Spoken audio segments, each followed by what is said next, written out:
Abdullah, welcome to the Conversation Coffee Break. Thank you for having me, Nadine.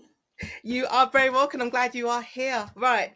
My first question for you, Kia, is can you tell the listeners? I can't even speak. Can you tell the listeners?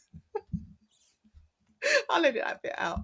Can you tell the listeners about your book, What Happens in the Dark? And I'm holding up the proof copy because Oh, perfect. So this is the finished copy, What Happens in the yay! Dark. Look at this foil. Oh, it's Yes, so of course. pretty. So What Happens in the Dark is book 5.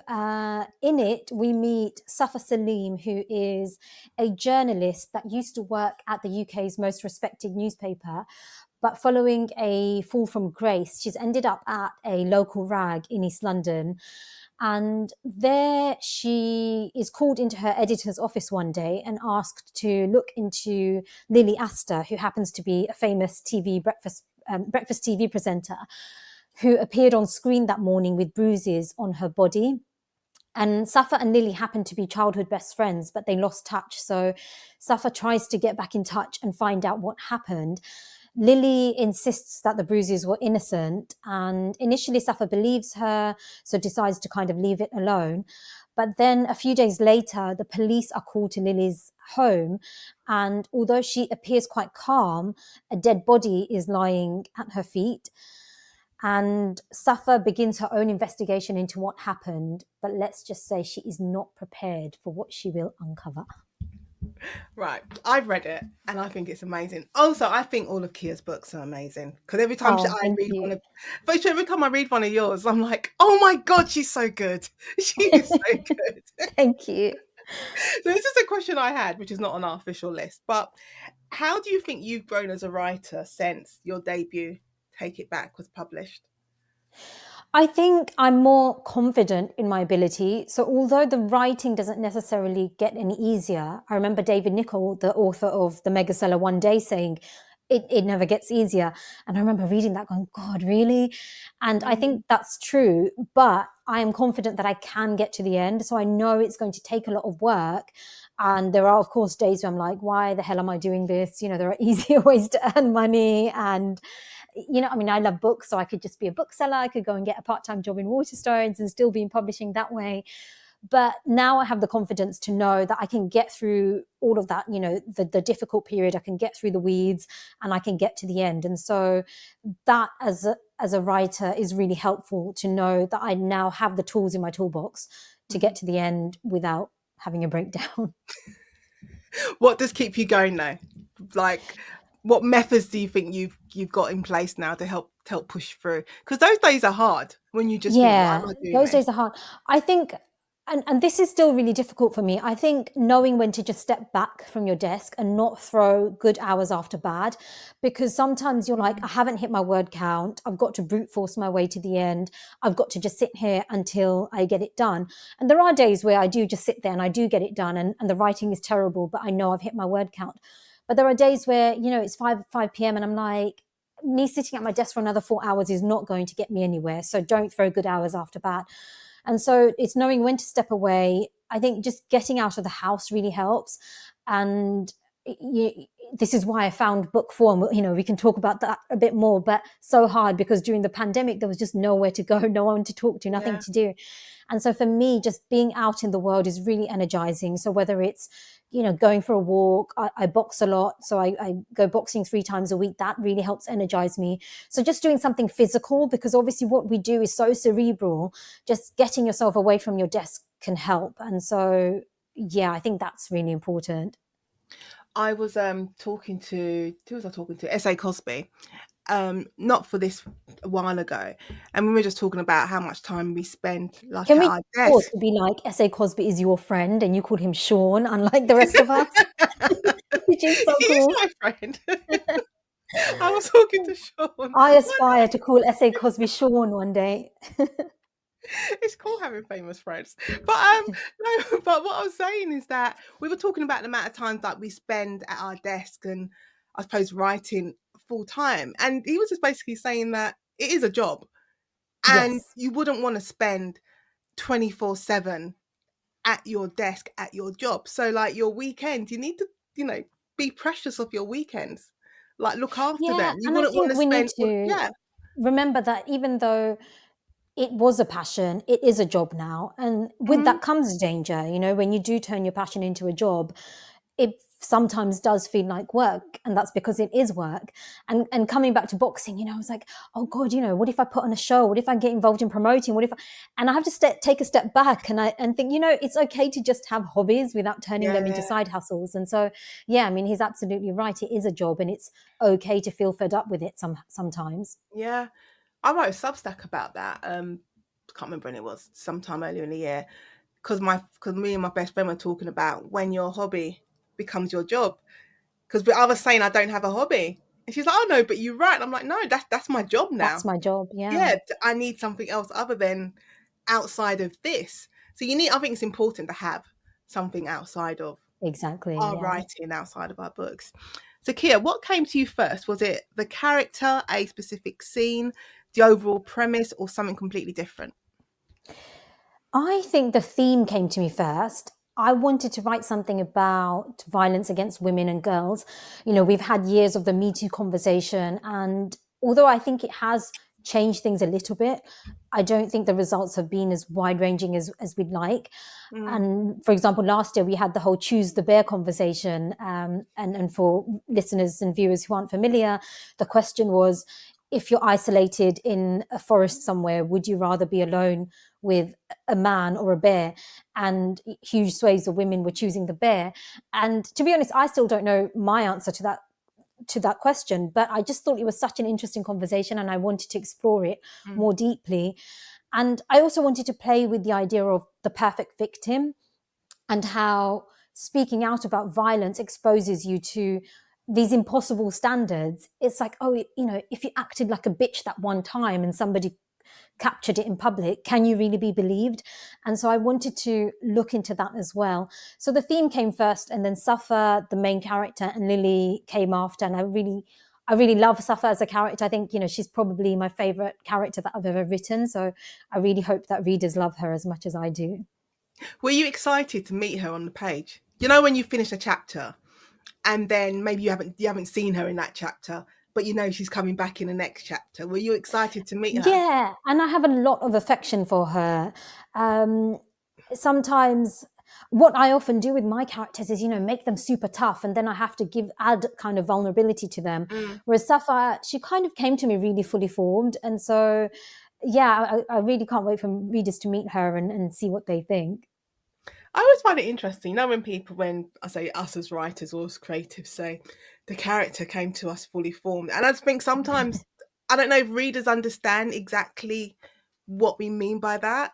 Because sometimes you can Mm. have a writer, you can have a character, but it takes a lot of work getting to know them and working out what their motivations are and what they like, what they don't like in their relationships, all these different things. But then sometimes they just appear on the page and they are exactly who they are, and it Who doesn't they you don't are, yeah, you don't yeah. have to mine for information from them. I mean, it's interesting because with her, I did this thing. I can't remember the 5 situations, but for me to kind of help flesh her out, I had these 5 situations. Like, one of them was, if someone jumps the queue, what would what would the character say, or what would the character do? Would they just allow them to? Would they confront them? Would they be rude?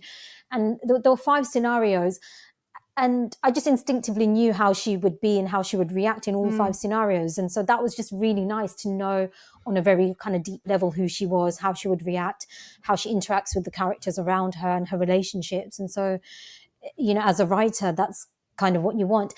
Although, there can be pleasure in working out who somebody is as well. But Yeah. yeah, I love that she kind of came to me as a person that I almost kind of knew in real life.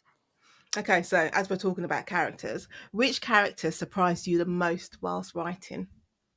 See, that's a really good question, because it really closely relates to what I was just saying. So Yeah. there's a character called Oliver Witherow in the book, and he's a bit of a posh boy character, and he's part of the reason why Safa has ended up at this local rag in Mm. East London. And initially, he is a bit of a hate figure for the reader, but I kind of found myself feeling a bit of affection towards him. He's quite funny, he's quite biting. It's the sort of humor that I like. And he's actually going to be back in the next novel, and Oh, is he? yeah, and I give him a little bit more depth than what I initially planned him to have, and so I think he surprised me when in the course of writing this book and the next one. I liked him. Every time he came on the page, though, I kept thinking, you can't handle the See, real world. see, There's this no is way interesting. you can handle it. So I think, I think he will split readers. I know somebody else said, oh, I can't wait for him to get his comeuppance. And I think some people would like him and would like spending time with him because he just has that level of humor that I quite like. But you need that, don't you? And I think this is what I've learned through writing my own book. Sometimes you need to have that balance. And sometimes the original intention you had for a character, you don't maintain that throughout the book. Sometimes it No, changes. no, and I'm really jealous of. I mean, I'm not a funny writer. I'm not.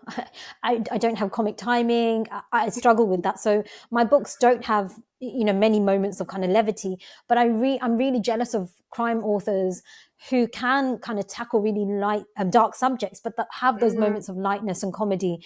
I really envy that. I mean, that's not what you get from my books, but I love that as a reader when there are just these moments of lightness to contrast the dark. What else do you envy as a writer? In a good way. 'Cause I think you can have envy in a good way, not like, oh my Oh, God. what do I envy? I mean, like the purest is just the writing. Like sometimes you'll read a turn of phrase. And I mean, I recently read Demon Copperhead by Barbara Kingsolver, and obviously she writes in a very different genre, but just some of the writing and the way she describes characters. I remember this line she said, being a child or being a kid is a terrible thing in charge of nothing. And I thought, that's just such a gorgeous, Yeah. beautiful way to describe childhood. And yeah, so sometimes I'll just come across a turn or phrase and think, not in a million years at my desk would I have come up with that metaphor or that way to describe somebody. And so, yeah, it's just the writing, which I guess is like the simplest, most basic answer. But yeah, Have, have you surprised yourself when you're writing, whether it's like a chapter, a scene, and you just like, wow, this is good. I mean, sometimes I write like one of the kind of, I suppose, monologues from Take It Back. Readers still quote back at me, and it's Zara, who's the main character, and her backstory is, she comes from a very conservative Muslim family, and finally she has this conversation with her mother where she says, oppression doesn't spread through men with guns or bombs on trains. It spreads through when women like you, with love and with all the affection in the world, tell their daughters not to dress a certain way or behave a Mm. certain way. And when I wrote that monologue, I thought, God, that really captures well what I want to say to my mum. And the fact that so many Desi women have come to me and quoted that has showed me that it really resonated with them. And so I'm really proud of that kind of section and that speech that she gives to her mum. Yeah. Okay. So, what's the most random fact you now know because of this book? Oh, you know what? My random fact is probably quite stark. In the course of researching this novel, I found out that British Bangladeshi women are 24% less likely to receive an epidural during childbirth.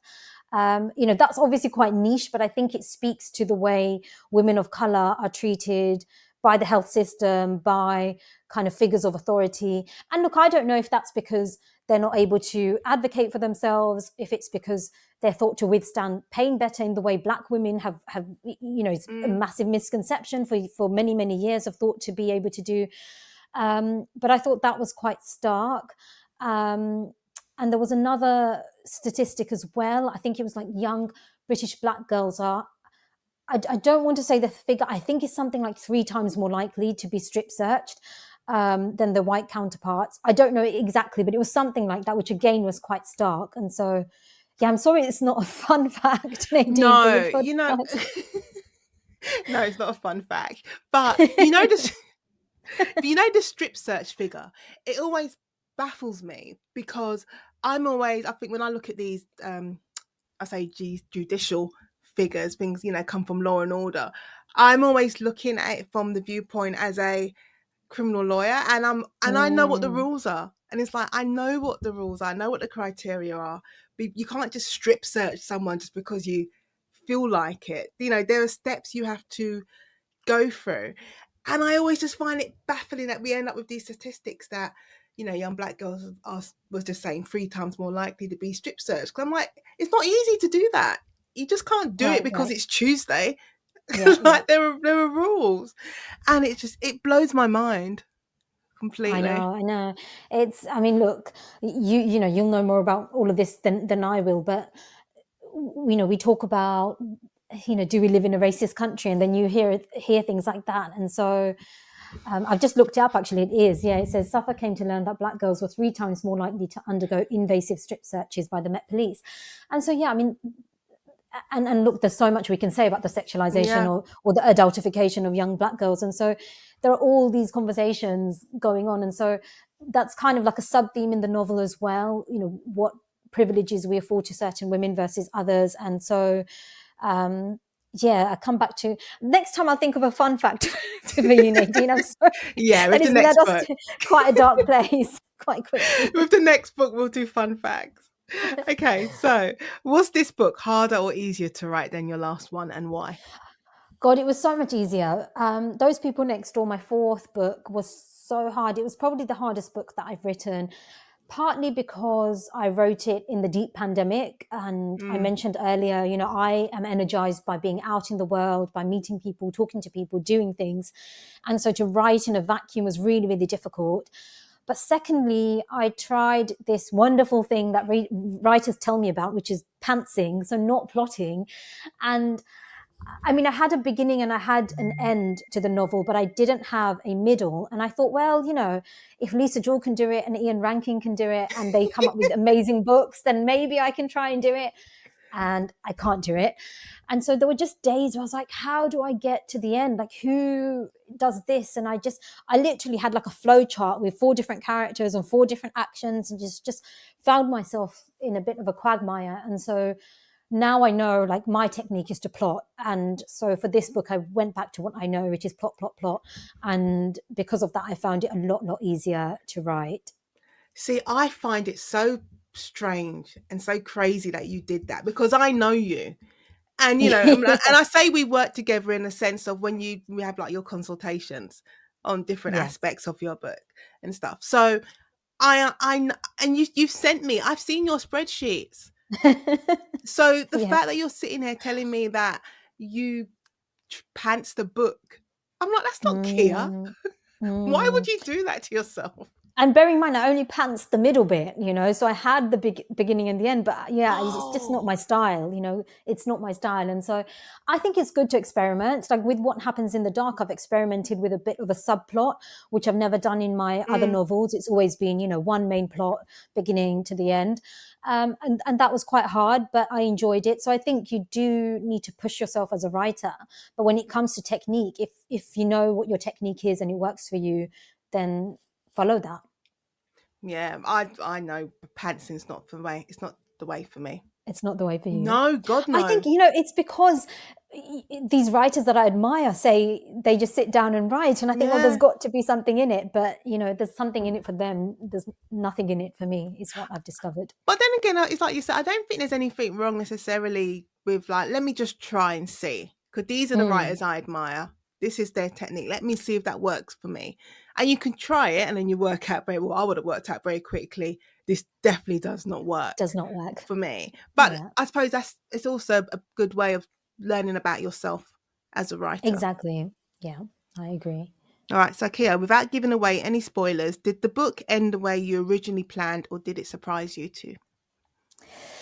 No, as I said, I'm a plotter, so I knew how it would end. There are occasions where certain things reveal themselves to me, and I think that can work really well. I think maybe it's Ian Rankin who said, if you don't know how the book will end, then the reader won't know how the book will end. And there's definitely merit in that. I remember with Next of Kin, my third book, there's a final twist that I didn't know, and it came to me as I was writing the scene. And it's always the one that, readers write to me. Just yesterday, I had somebody on Instagram say, I read Next of Kin 2 years ago, and I still think about the twist. And so not planning can definitely work well. But with most of my novels, the twist or the reveal is so intricately linked to everything that came Mm, before it. So I really need to know in order to kind of seed those clues. And and all the signals and the signs that readers can come back to and think, oh my God, yeah, it was there all along, because otherwise the payoff doesn't feel deserved and it doesn't hit Yeah. quite the same. So for me, yes, I do need to know how it ends, and I do need to be, and obviously you can come back and you can kind of crop dust, your novel with all those clues. But for me, because it is so intricately linked, it really helps me to know at the beginning how the book will end. Because I suppose I don't know. Is it harder to go back? Because it's not even like you're unraveling. Because you're Mm. having to go back and actually plant something new in, and then make sure that everything then adds up and ties in. I think that Exactly, would be because it's such harder. a yeah, it's like a weave, isn't it? So Yeah. if you can weave in all the clues and the color from the beginning. And if you don't, then you need to unthread parts of it, and it's just a lot more work. And so, yeah, for me, I need to know how it ends. I think that's the best way for Yeah, me. I think I'm okay with like new, like I say, subplots like coming out of nowhere. I think I'm okay with that. But I think I need to, because I plan, I have an idea of how it ends. So even Mm. if like a character, I'm just saying if the killer might change, I might change who the killer is. But the way in which Okay, that's interesting. yeah, but the way in which it ends still remains relatively the Okay. same. Mm. I don't think it changes that much. So we're plotters for life, basically. Oh yeah, I ain't doing for God. I couldn't put myself through it. I think I could pants it for 20,000 words, but I know after 20,000 words, I need a plan.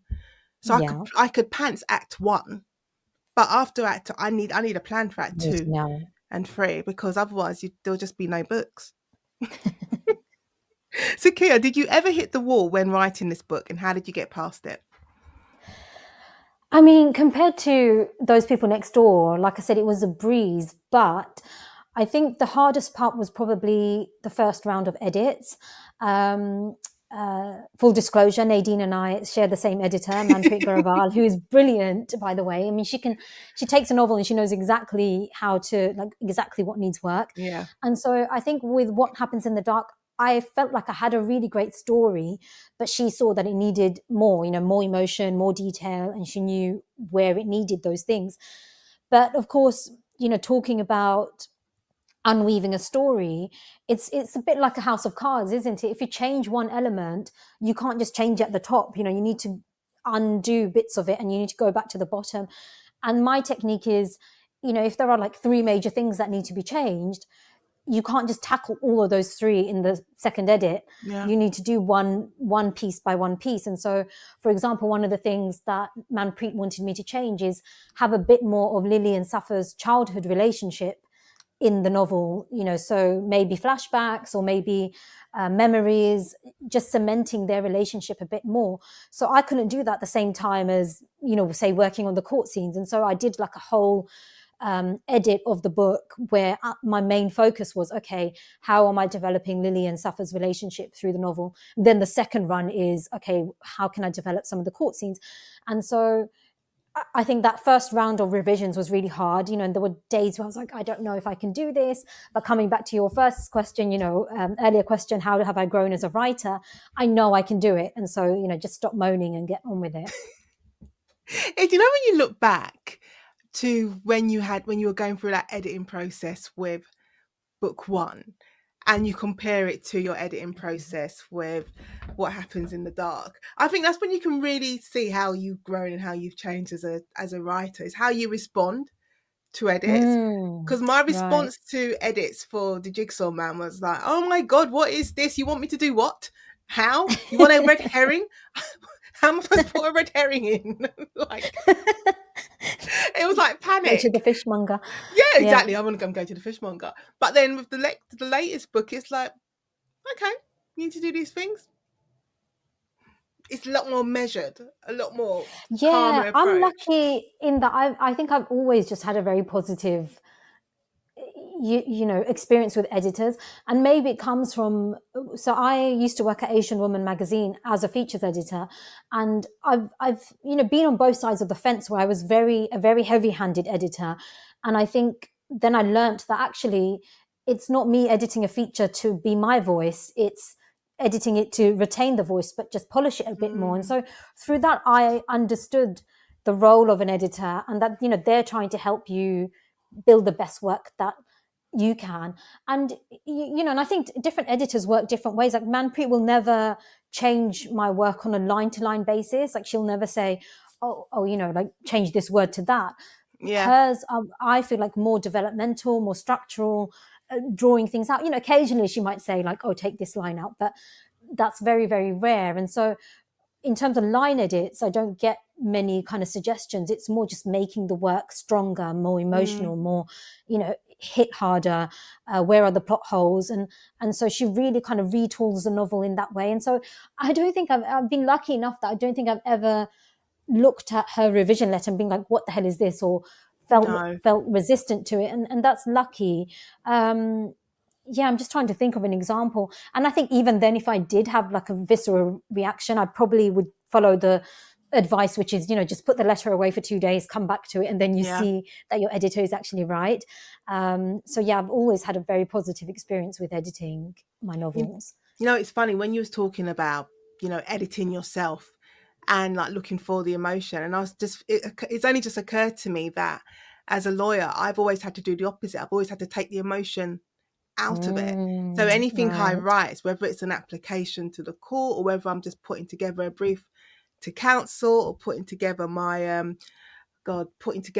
my clients, the defendant's proof of evidence, so their statement, I'm taking all the emotion out because I'm just dealing Right. with facts. Facts. Yeah. Mm. And now I suppose that's probably done when I do get comments. It's what are they thinking? More emotion. Yeah, it's like more emotion because I haven't been trained that way. I've been trained to just deal with the That's really facts. interesting. Yeah. Right. Okay.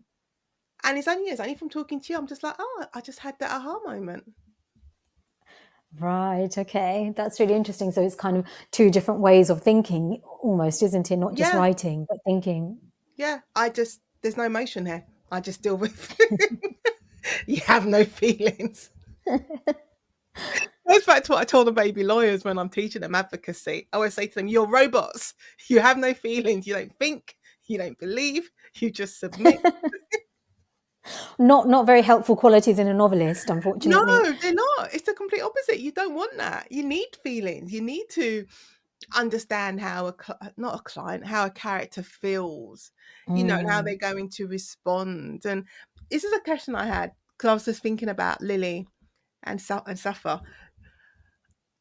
Did you like Lily? Oh God, that's a really interesting question. I kind of wanted her to be a little bit unlikable because Mm, coming back to this thing of a perfect victim. And so if a woman says that she's a victim, is the fact that she's unlikable less likely to make, for her to be believed? And so I think I had a lot of sympathy for her, but whether I liked her, oh, I don't know. I don't know. It'll be interesting to see what readers think. I'll tell you what I think afterwards. Okay, all right. But the likability thing, it's tricky because, like, going back Mm, to being a lawyer, and I've had clients and they're not likable. They're mm, just everything about them. Like you have a visual reaction to them. The minute they open their mouth, you don't like mm, them. And I've done trials. I had a client charged with Section 18. So this is GBH, causing grievous bodily harm with intent. And he was not likable. And he gave evidence, and you just think, oh, you're just digging a hole for yourself. But the best way for right, me to deal with it was to address his lack of a personality and how unlikable he was. I just had to deal with that straight on with the jury and then say right. to That's them, clever. your job's not to judge his likability. It's not about personality. It is about whether or not the prosecution have proved the case. But it's something you have to consider.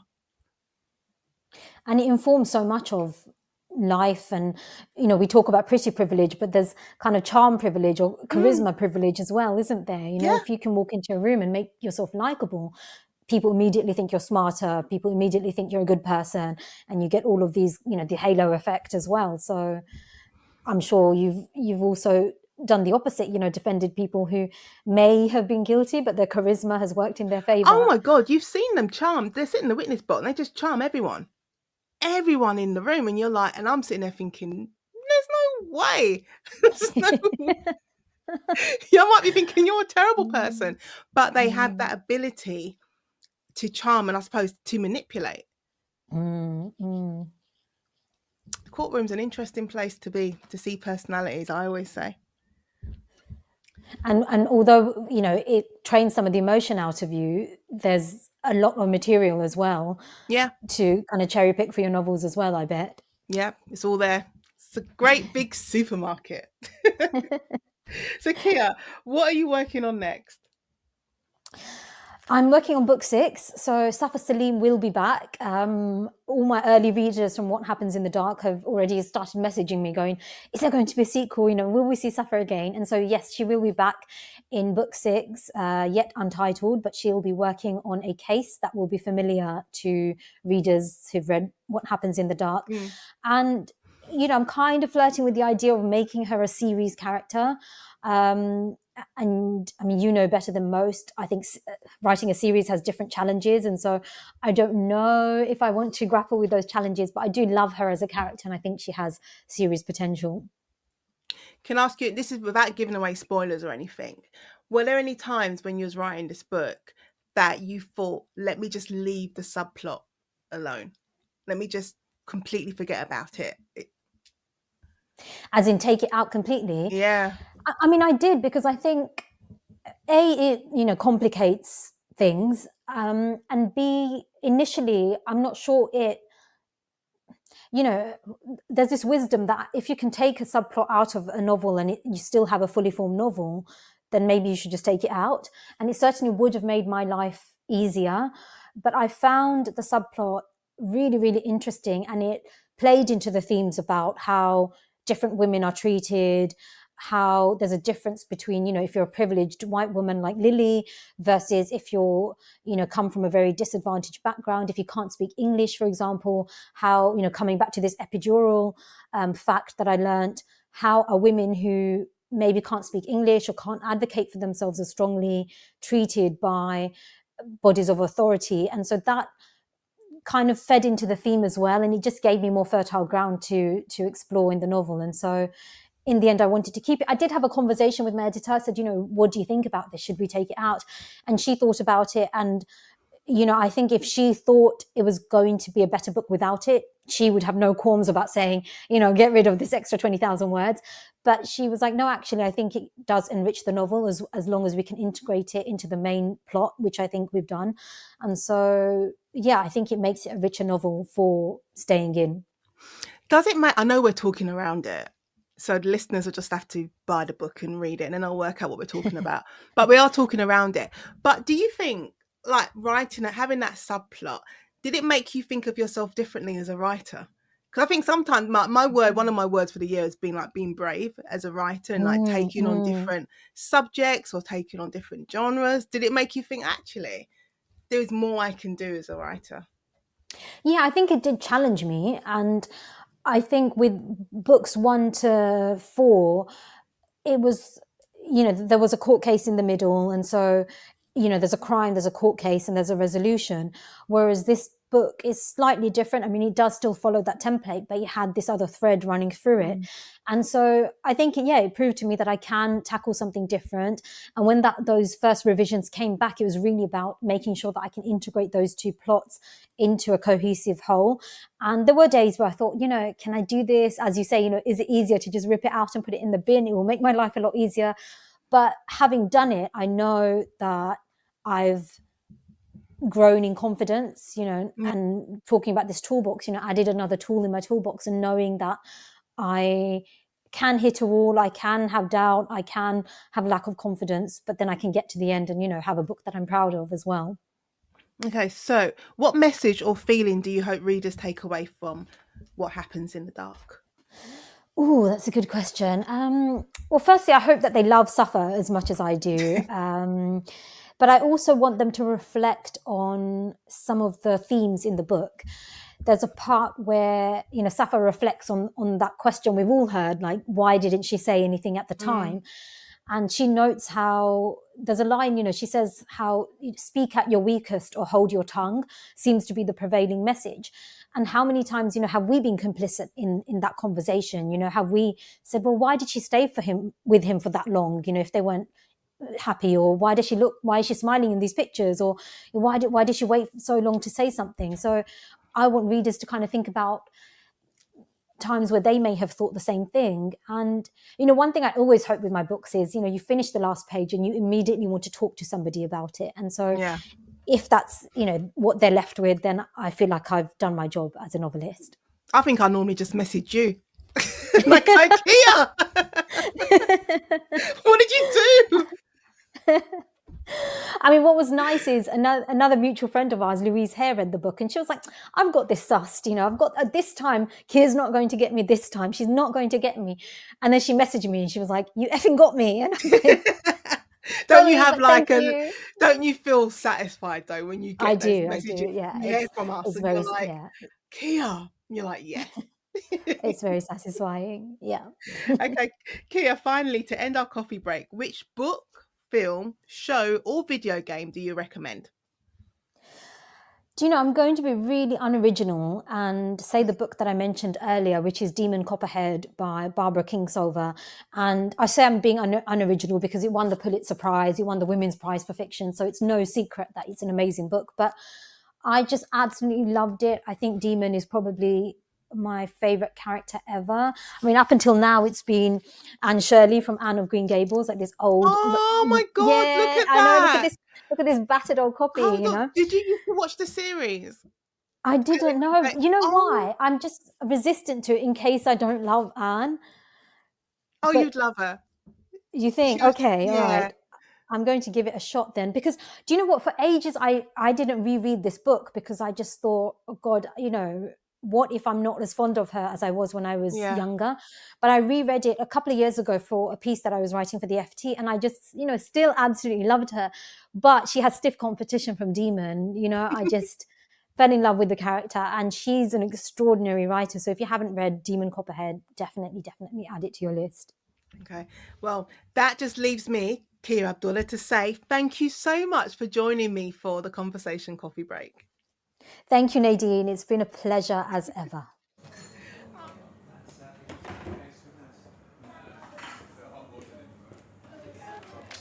And that's it for this coffee break. Thank you so much for joining me.